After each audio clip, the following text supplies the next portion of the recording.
a go-kart. Holy. So here's what it looks like inside the car. Imagine the most insane roller coaster ride. That's what you get inside of here. Holy smokes.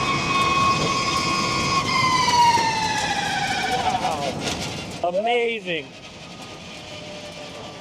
All right, so that was pretty incredible. You know, you think about that, the impact of all that downforce. I've been in race car, Dakar, been in all the vehicles out here, but there is nothing like the experience of being in this electric vehicle right here. I get it, there's apprehension on electrics, but I will tell you there's nothing that beats the performance of what we just did.